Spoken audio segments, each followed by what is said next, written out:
Bueno, para concluir la sesión presentamos a la comunicación de Rafael Laoz, que lleva por titular la realización de videoclip científico y educativo orientado a entornos multimedia y de e-learning. Bueno, pues antes de nada dar las gracias al comité por seleccionar la ponencia.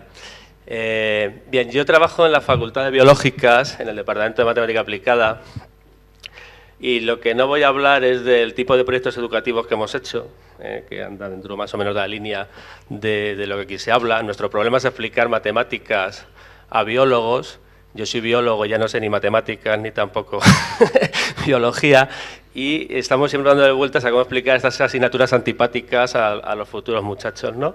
Entonces, lo que voy a hablar es un poco una cosa más bien marginal, que viene de una afición que arrastro hace años, que es el tema del vídeo científico, ¿no? Entonces, hace años, pues, me compré una cámara de vídeo, empecé a hacer películas a título familiar, es una afición, y a medida que pasa el tiempo, pues lo que estamos intentando es llevar este tipo de afición al ámbito docente e investigador, ¿no? ¿Esto cómo sirve? Vale. De hecho, estamos todos acostumbrados al lenguaje audiovisual, ya sea por los vídeos de música, por los anuncios, y nosotros lo que vamos a hacer aquí es hablar un poco sobre cómo tenemos que hacer un vídeo científico o un vídeo educativo. Hacer un vídeo no es fácil y a veces salen auténticas chapuzas también, porque hay una cuestión de fondo, es decir, todos estamos acostumbrados a ver películas, el hardware y el software para hacer este tipo de realizaciones es realmente asequible, contamos con medios casi profesionales por 4 perras y esto nos anima a hacer películas, ¿no? Entonces, repito, lo que vamos a hablar aquí es una serie de pautas, de reglas generales, a través de una serie de ejemplos que nos permitan no hacer el ridículo cuando hacemos un vídeo para que los alumnos pues hagan una práctica o vamos a un congreso mostrando nuestros resultados de nuestra investigación, etcétera, etcétera, ¿no? Bien, la idea básica es que el cine es un medio de comunicación, ¿no? La idea es que el lenguaje es una herramienta que manejamos los humanos para comunicarnos. El lenguaje está en todas partes, es decir, ahí está el análisis de una frase: la vida es una obra de teatro que no permite ensayos, la música es otra forma de comunicarnos, las matemáticas otro, los genomas, el ADN es otra forma de hablar los seres vivos entre ellos y pasar esa información de una generación a otra, y lo mismo que el lenguaje es una herramienta de comunicación, pues el cine tiene sus propias reglas de comunicación, ¿no? Entonces, cuando hacemos una película, aunque sea un simple experimento de clase, pues hay unas normas sobre cómo debemos informar, cómo debemos comunicar con esas imágenes, con esos recursos que tenemos, para que los alumnos pues entiendan qué es lo que se les está contando, entre otras cosas, ¿no? Bien, el objetivo de nuestra mini presentación es hablar no del cine, como si fuera José Luis García, porque aparte de que no sé lo suficiente, yo digo que ni de matemáticas, ni de cine, ni de nada, como dice mi mujer que no sabe de nada y está todo el día hablando, pues es dar una visión de conjunto sobre aquellas películas, cómo hacer una peliculilla para que la vean los alumnos, y esa peliculilla, ese clip, estaría orientado a un entorno multimedia o de e-learning, como estamos aquí hablando de acuerdo. ¿Qué es un clip de vídeo? Pues un clip de vídeo básicamente es un cortometraje, una película cuya duración es algo menor a un cortometraje y que típicamente se va a difundir a través de Internet, pero no solo Internet, sino también a través de teléfonos móviles o un reproductor MP4, YouTube, Facebook, etcétera, ¿de acuerdo? Bien, la metodología del trabajo es que hemos seleccionado 45 videoclips de YouTube, los hemos clasificado en 10 géneros o categorías arbitrarias y hemos hecho lo que se llama un análisis semiótico, que no es más que un estudio del lenguaje cinematográfico, cómo está hecho ese videoclip. Hemos sacado sus tripas, su esqueleto, para ver cómo está hecho, y eso lo hemos representado en un mapa conceptual, ¿no? Bien, estas son las categorías arbitrarias que hemos definido: el tipo documental, el tipo narrativo, que no hemos analizado ninguna película, por cine narrativo nos referimos al cine clásico, el género biográfico, la lección monoconceptual, la lección temática, vídeos desarrollados a partir de experimentos de simulación en ordenador, el cine de animación, científico, entrevista o mesa redonda. Bien, no voy a meter en muchos detalles. El trabajo que hemos presentado, pues hay una página web que tiene una serie de documentos que estamos poniendo sobre cuestiones muy elementales, que es un plano, que es una escena, una transición, las fases, etcétera. Todo eso está en la página web. Básicamente, pues hay una estructura jerárquica, como si fuera una frase, ¿no? Es decir, al momento que yo doy al botón de grabar y luego paro de grabar, esa secuencia es lo que se llama un plano. El grupo de planos se llama escena, el grupo de escenas, pues una secuencia. Una escena, por ejemplo, puede ser en una película, pues el robo de un banco, ¿no? Y el robo de un banco tiene varios planos, desde que se bajan los delincuentes del coche hasta que pegan 2 tiros al aire y todo el mundo se queda con los brazos arriba, etcétera, etcétera, ¿no? Luego hay una serie de fases y repito que esto es tan común si quiero grabar una clase en el laboratorio o en campo como si quiero hacer una película seria para el cine, ¿no? Bien, aquí hay una cosa que es muy interesante, ¿no? Que yo me enganché hace años hasta incluso llegar a hacer un curso de cine en Bellas Artes y es realmente apasionante. Es decir, cuando hacemos una película, pues hay como dos personas a la vez. Una ahora es esta chica que está operando la cámara, que ella está haciendo un encuadre de lo que está ocurriendo en esta sala, pero luego la cámara tiene personalidad, es decir, la cámara, dependiendo del ángulo que adopte ese objetivo, pues muestra un aspecto u otro de la realidad.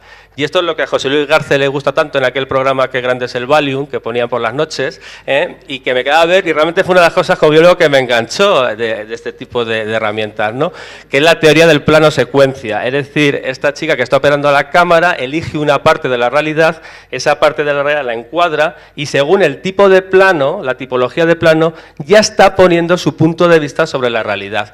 Si tengo un plano general, lo que estoy resaltando es el ambiente en el que estamos nosotros. Si es un primer plano, por ejemplo, de mi cara o un plano detalle, está sacando facetas psicológicas mías en el momento de dar la charla. Si es un plano medio o un plano americano, típico John Wayne en el oeste, lo que está haciendo es insertar el personaje dentro de un cierto contexto. Y lo mismo con la cámara con respecto al ángulo. Por lo tanto, repito, son dos cosas, el humano y el aparato, cuya intersección da una visión de la realidad. Y esto no es una tontería.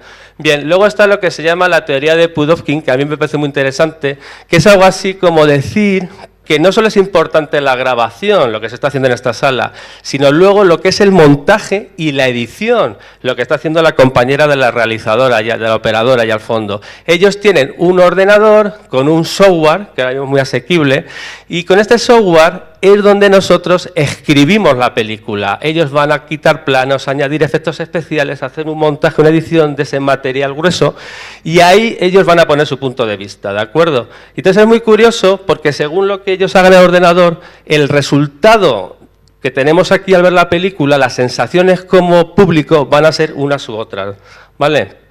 Bien. El software, repito, hay desde tipo aficionado, como el Magix de ahí arriba, hasta el cuasi profesional, como el Premiere, etcétera. Y aquí tiene un ejemplo. A ver. Este es un ejemplo de lo que me estoy refiriendo. Si yo paso esto, que esta es mi niña, le pedí autorización para la charla también, hace 4 o 5 años, y paso esto, pues lo que veo es una cría en un viaje que veníamos de Semana Santa en una gasolinera, la niña hace tonterías, la filmas, pero no transmite ninguna impresión en el público. Y repito que esto también vale para cuando hago una película científica. Bien, si yo cojo ahora y hago el montaje, pues logro que las abuelas, el 100% lloren, ¿de acuerdo? Le pones música de Manolo Escobar y aquí ya las abuelas derraman sus primeras lágrimas porque el papá ya pone el punto de vista de la niña, es decir, hay un elemento subjetivo. Lo que hago es cortar la película en trocitos, los mezclo aleatoriamente, hago fundidos y lo pongo a cámara lenta y logro un enfoque sentimental de lo que antes no nos había dicho nada, ¿de acuerdo? Pues lo mismo cuando hacemos una película científica, A ver, niña, para casa. Vale. Lo mismo ocurre cuando hacemos un trabajo, una película, ¿no? Bien, yo lo que he hecho es seleccionar varias películas, repito, de Internet. A ver si podemos. Venga.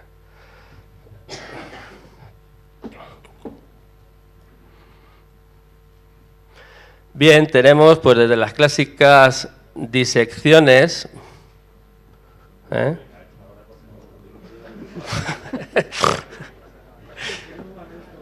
Pasa nada. ¿Eh? Bueno, pues tenemos aquí las clásicas disecciones. Vale. Tenemos género simulaciones, algo más agradable aquí para que el público no se ponga mareado. Vale. Grabadas directamente en ordenador. Este es el tipo de cosas que yo trabajo, la simulación de la evolución con ordenador. Tenemos documentales ya clásicos, como el alunizaje de la cápsula del Apolo 11, etcétera, etcétera, ¿no?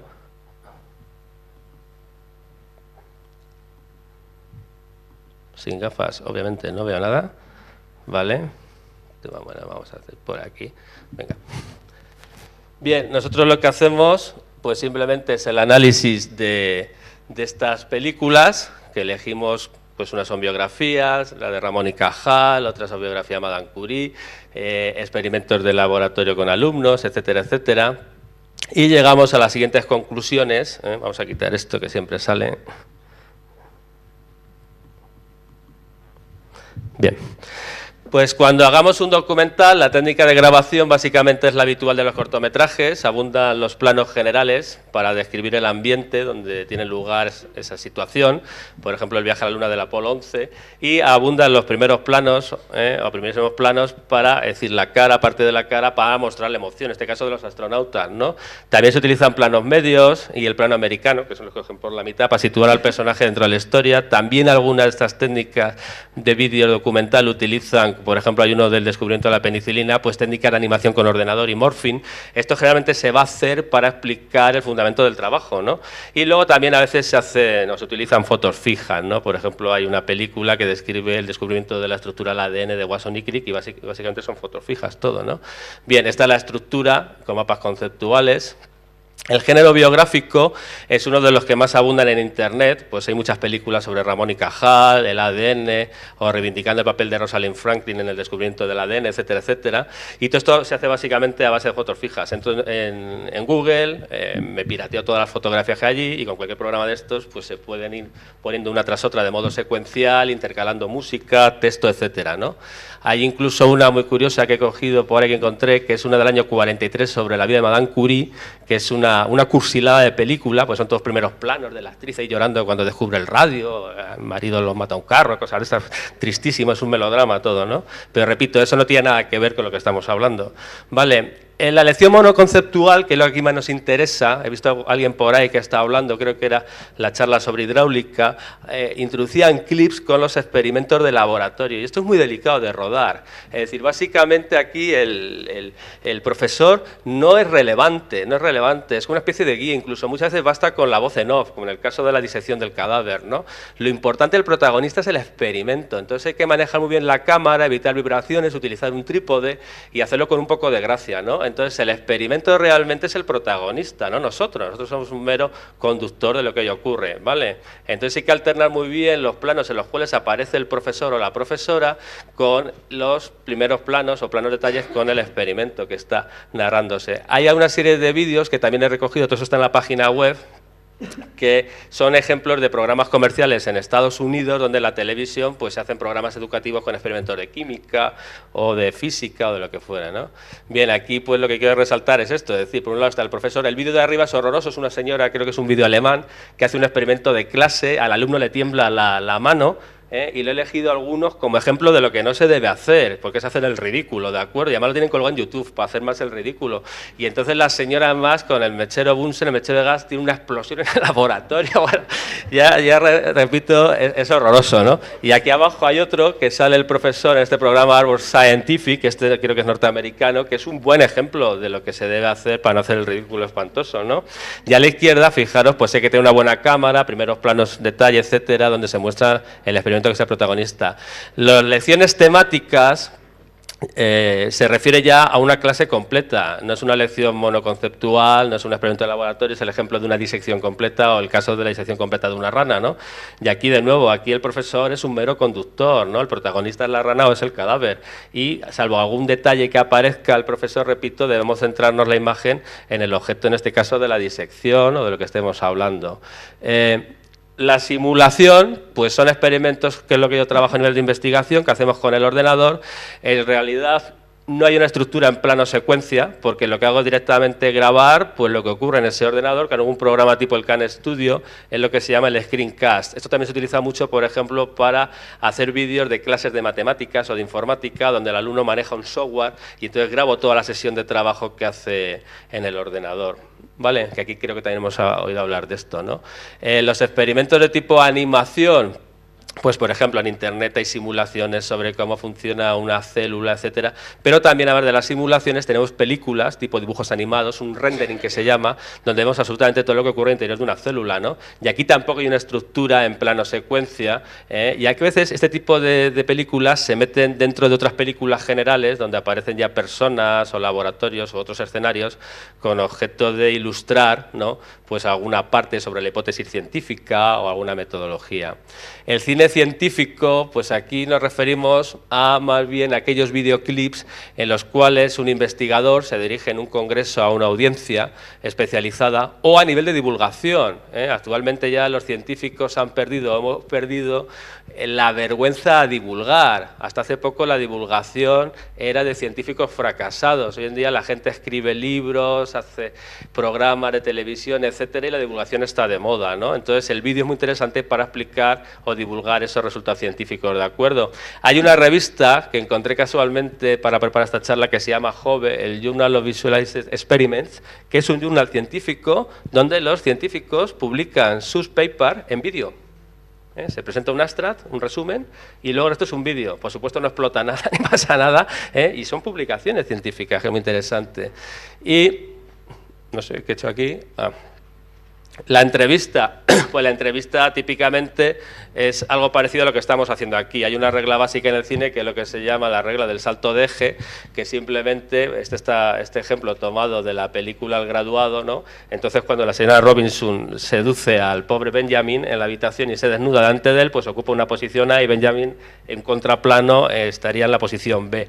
Entonces lo que de repente no puede hacer es que la situación relativa de los personajes cambie, ¿no? Es decir, si yo estoy aquí ahora, pues de repente no puedo aparecer en aquella esquina. Eso el cine moderno sí lo hace, películas como Matrix o también lo hacen a veces porque el espectador ya está muy acostumbrado a ver cine, a elementos audiovisual, pero en una clase formal pues hacer algo tipo Matrix queda un poco ridículo, ¿de acuerdo? Entonces hay que evitar en una entrevista este tipo de cosas. Y ya para acabar una mesa redonda pues se parece un poco a lo que estamos haciendo aquí, ¿no? Es decir, es una estructura clásica que no alberga muchas posibilidades. Finalmente las conclusiones, pues que para hacer un videoclip con fines científicos o docentes hay que estudiar un poquito porque se parece a un cortometraje y lo que no se pueden hacer tonterías, repito, porque los alumnos no son tontos y aparte de eso pagan una matrícula y entonces se dan cuenta si les estamos engañando con lo que hay ahí. Hay una serie de fases comunes a la producción de material audiovisual.